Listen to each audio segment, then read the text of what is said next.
What comes to mind when I say the word horror? Maybe you're thinking of a scary masked man who kills teenagers. Maybe you're thinking of an evil clown who feasts on children. Maybe instead you're thinking of some sort of supernatural being wreaking havoc on a remote community. Point being, you probably have an idea in your head of what represents the horror genre in media. Well, I feel that the modern Western perception of horror has been a bit stifled. I don't think the Halloween blockbusters really capture the full scope of what horror can be. And that's why today, I'd like to talk about my favorite horror visual novel, one that has an interesting take on the genre. One that utilizes imagery and symbolism of striking beauty to further enhance the depraved, twisted story it has to tell. I'm talking about Saya no Uta, or in English, The Song of Saya. Now if at any point you think I'm doing a good job, please leave a like and subscribe for more content. It really does help me out. Also, Twitter and Discord are a thing, and consider checking out my Patreon page for early access to future videos. Alright, enough of that. Let's get into it. Earlier in the video, I said that I feel like modern horror has been somewhat stifled. What I mean by that is that we have a very specific idea of what horror is without all that much wiggle room as far as structure goes. I think that is largely the result of two major influences that have helped shape and advance horror but have unfortunately also locked it in place. The first is the slasher films of the 70s and 80s. Texas Chainsaw Massacre, Halloween, Friday the 13th, that kind of thing. Many of these films have garnered cult status, and their stylistic influence can be seen even in the rather soulless blockbuster horror movies that release every Halloween. The second of these influences is actually the work of Stephen King, though to be fair, I can't give him all the credit. King is easily the most prolific horror writer the West has to offer, and the film adaptations of his work often become classics in their own right. But while Stephen King does have a fair amount of variety in the types of horror stories he writes, the more eclectic stories of his usually don't garner the same type of notoriety as stories like It, Cujo, or Misery. I named a bunch of horror works in the past minute or so, but what do they all have in common? At a glance, you might be tempted to say nothing. But if you look not at narrative, but at structure, I think it becomes a bit more clear. Popular horror often boils down to a remarkably simple format. There is a powerful, evil antagonist who is out to victimize the protagonists, who may be flawed but are ultimately innocent in comparison. The primary conflict is that of the protagonists in their attempt to stop the villain. Even some of the more subversive horror stories such as Saw or Blair Witch fall into this pattern. But this is not the only type of horror out there. If we look to the east, we can find the work of Junji Ito, where the antagonist is often not a being, but an idea or a force of nature, such as the spirals in Uzumaki or the perception of time within The Long Dream. Return to the west and look back 100 years and you'll see the works of H.P. Lovecraft, who wrote horror steeped in madness and inevitability, where the protagonist is battling his own mind as much as the indescribable horrors he's up against, where the world-ending cosmic entity doesn't even necessarily give a shit about the protagonist one way or the other. There are plenty of alternative stories within the horror genre that I don't feel are adequately represented by popular media. And that brings us to Saya no Uta, a Japanese visual novel initially released in 2003 but released to the West a decade later. Be warned, there will be spoilers up ahead. If you just want to know if the visual novel is worth picking up, it has my full recommendation. If possible, I'd recommend the uncensored version, as the adult scenes, though not mandatory, do serve a narrative and character building purpose. Saya no Uta is part psychological horror and part, well, not quite Lovecraftian horror, but it has very clear Lovecraftian influences, both in structure and themes. Our protagonist is a young man by the name of Fuminori. Fuminori was in a terrible car accident which killed his family and very nearly killed him as well. It also left him with brain damage which altered his perception of the world. To him, everything appears to be covered in blood and guts, and everyone appears as a disgusting, inhuman monster. He realized early on that revealing this would likely just result in him being involuntarily committed to a mental hospital, so he resigned himself to essentially living in what to him was hell. Despite knowing that his perception of the world was false, he still felt a visceral revulsion at the horrible things he experienced. His surroundings were unsightly, he began to detest other people, and it was difficult for him to eat as all his food tasted revolting. But then, he met the titular Saya. Saya is the angelic-looking figure on the box art, and she is the one and only person Fuminori had encountered since his accident who actually appeared human. As you might imagine, he immediately latched onto her, as she was essentially his last tether of sanity in a world that had gone insane. They quickly form a strong bond, and Saya eventually moves into Fuminori's home after he's released from the hospital. Okay, last chance, spoilers are happening. As you may have guessed, Saya isn't exactly normal. Think about it. Fuminori had suffered brain damage that altered his senses so that nothing looks like it should. Do you really think Saya is an exception to that? No, Saya is actually an eldritch creature who to a normal person is terrifying to look at. Now this leads to a very interesting dynamic. See, it's not just Fuminori who becomes dependent on Saya. In fact, the two become heavily codependent, with each basically obsessing over the other. Now it's not hard to see why Fuminori became so attached to Saya. After all, she's the one thing that doesn't appear horrifying to him. But interestingly, Saya becomes attached to Fuminori for almost the same reason. Since she's this terrifying monster, she has this tendency to scare anyone who happens to see her, but Fuminori not only doesn't freak out at the sight of her, but he treats her with kindness and offers her companionship. He's her only chance to not be lonely and to be needed. And really, that's just the start of what makes this visual novel so interesting. Now that I've adequately introduced Saya no Uta, I'm ready to go a bit deeper, but I don't think I want to do a full dissection like I might usually do. Saya no Uta is a visual novel that excels in its atmosphere, which is something that can really only be experienced rather than explained. Instead, I want to isolate and talk about 3 things in particular that the story does. First, I'll talk about the central themes of morality, humanity, and Fuminori's mental state. Then I'll discuss the Lovecraftian influences. And lastly, I'll touch on the aspect I teased in the title of the video, beauty. One thing I've noticed in some of the discussions surrounding Saya no Uta is that people tend to misunderstand what it's going for. The majority of the story is told from Fuminori's point of view, with alternate perspectives only ever used to highlight the contrast between his world and the real world, and to reveal information to the reader that's hidden to Fuminori. Now here's the thing.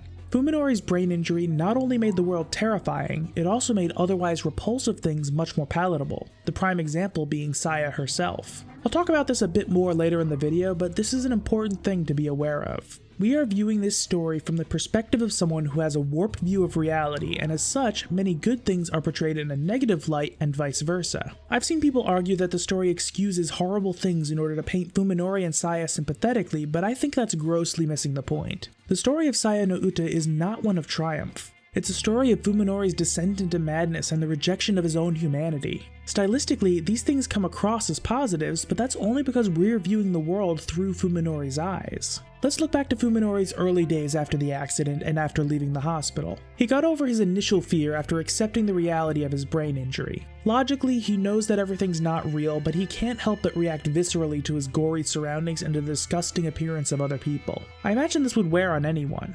Over time, he begins to hate those he views as monsters. This is the first sign of his fraying mental state.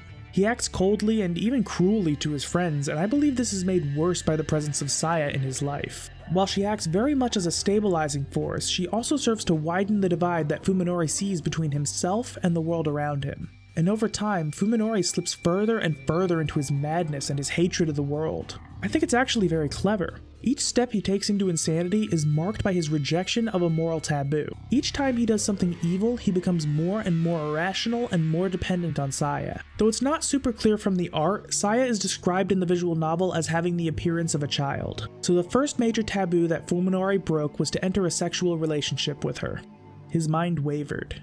Fuminori confronts his close friend Yo, who had developed feelings for him. He not only rejects her, but he does so in the most cruel way he can think of, spurred on by his hatred, a hatred of her new monstrous appearance. His mind frays even more, and now he's firmly cut off from his human support network, driving him further into the arms of Saya. He later shares a meal with Saya, but instead of the food she prepared for him, he shares her food, and for the first time since his accident, it tasted good. He didn't know it at the time, but that food was human flesh. But what's interesting about this is that when he learns what it was, he logically understands why he enjoyed it, and it really doesn't bother him. With his acceptance of his own cannibalism, he starts to lose his connection to what makes him human. And after a while, Saya performed experiments on Fuminori's neighbor Yosuke to make him see the world as Fuminori did. Unfortunately, he was driven thoroughly mad by the experience, and his response was to brutally assault Saya, at which point Fuminori kills him. Fuminori has taken a human life, but it was in the defense of his friend and lover, so he can accept it. But at the same time, Fuminori lost any and all sense of attachment to the world around him. At this point, one of Fuminori's other friends, Koji, was growing suspicious. See, Saya had killed their mutual friend Omi earlier, and Fuminori very much didn't give a shit. But Koji was becoming a threat, so Fuminori brings him to a remote location and leaves him for dead at the bottom of a well, though he later manages to escape. Fuminori had graduated from killing in the defense of others to attempted premeditated murder, and of a former friend no less. At this point, he was thoroughly insane. And when Saya kidnaps Yo, mutates her so Fuminori views her as beautiful, and breaks her mind to make her a sex slave, well, that's no issue to Fuminori. Even though he now views Yo the same way he used to, he was so far gone that he had no issues with using and abusing her.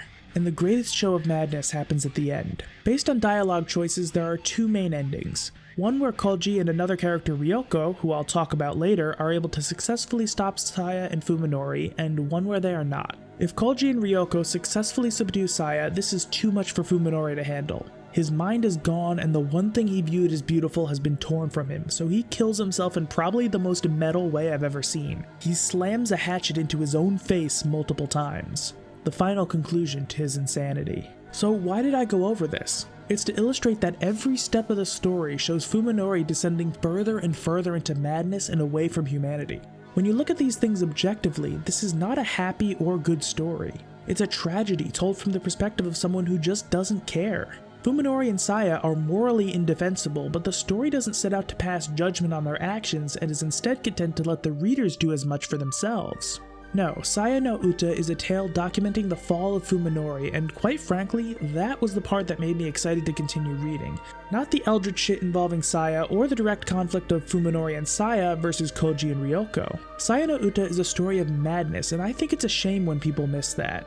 Earlier in the video, I said that Saya no Uta was not exactly a Lovecraftian story, but it did have very clear Lovecraftian influences. So you may be thinking that I'm referring to the fact that Saya is an eldritch horror, right? Well, yes, but that's not the end of it.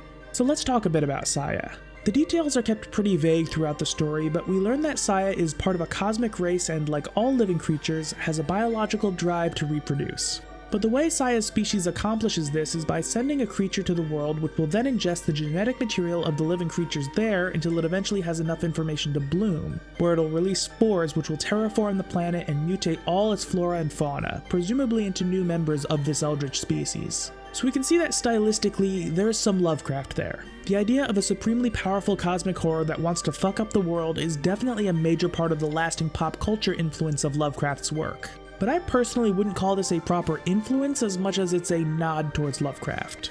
What's actually a lot more interesting is how Saya no Uta takes a traditional Lovecraftian narrative and turns it on its head. Earlier in the video, I talked about Koji and Ryoko. Koji is one of Fuminori's friends who grew suspicious of him and eventually committed himself to opposing Fuminori's evil actions. Ryoko is Fuminori's psychologist who is also attempting to learn about Saya in order to protect the world from her bloom. Interestingly, both Ryoko and Koji embody characteristics that are common in Lovecraftian protagonists, even though from our perspective they act as the primary antagonists of the story. Now, if you aren't overly familiar with Lovecraft's work, I wouldn't be surprised if you missed this. When the average person thinks of Lovecraft, they think of Cthulhu, or a racist cat.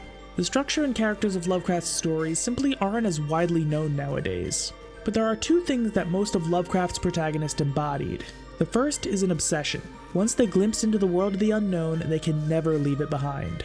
They dedicate their lives to combating whatever evil lurks within those pages, often slipping into madness themselves. The other aspect is a thirst for knowledge. Though Lovecraft's stories often emphasize the futility of combating his creatures, his protagonists often cling to their search to learn about whatever cosmic entity they're up against. If they know their enemy, they have at least a tiny bit of power over their situation, so they obsess over their research as much as they obsess over their struggle. Koji embodies the Lovecraftian obsession. Once he gets himself involved in Saya's world, he is never able to extract himself. Koji's story ends in one of two ways. In the Bloom ending, Saya kills him as he fights Fuminori. In the ending where Saya dies and Fuminori kills himself, Koji still can't let it go. He never returns to a normal life, and though it's not stated outright, he likely suffers from PTSD. The story ends with Koji just wandering with a revolver and a single bullet for when he can no longer continue. He had succumbed to the madness and obsession that tends to befall Lovecraft's protagonists. Ryoko embodies the Lovecraftian search for knowledge. Despite ostensibly seeking to stop Saya, Ryoko tends to be very academic about it. While she certainly does do badass things, she researches and records her findings at every available opportunity.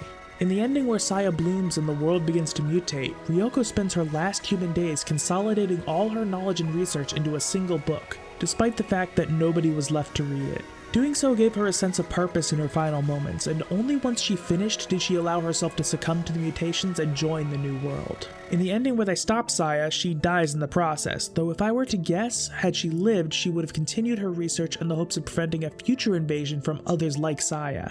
I thought this was all very clever, a complete subversion of a story that Lovecraft might have written, except told from a different perspective. It's as if the Call of Cthulhu was told from the point of view of the leader of the cult. I really liked it. So now I want to talk about beauty, though I honestly don't have all that much to say about it, but I do feel like I have to mention it. Also, it let me make a nice artsy-fartsy title to this video. The idea is very simple. Fuminori's brain injury made him view the world and its inhabitants as ugly and disgusting. But it also does the opposite. That which is horrifying and disturbing becomes enticing, beautiful. To Fuminori, Saya is fucking adorable, despite the fact that her actual appearance scares the shit out of people. When he eats human flesh, it actually tastes good to him, and it's only amplified by the fact that he had spent months choking down food he could barely stand. I feel that Saya no Uta utilizes this idea to great effect. In the minute-to-minute bits alone, you see everything in dark red blood and guts, all distorted and creepy. And then Saya comes into view, and her bright color palette contrasts with the dark background, almost like a bright light in a blackout. But what I really want to mention is that bloom ending. Now, to understand this, you need to know a bit about Saya. As I mentioned earlier, Saya's species ingests a bunch of genetic material before they can release their spores to mutate the host planet.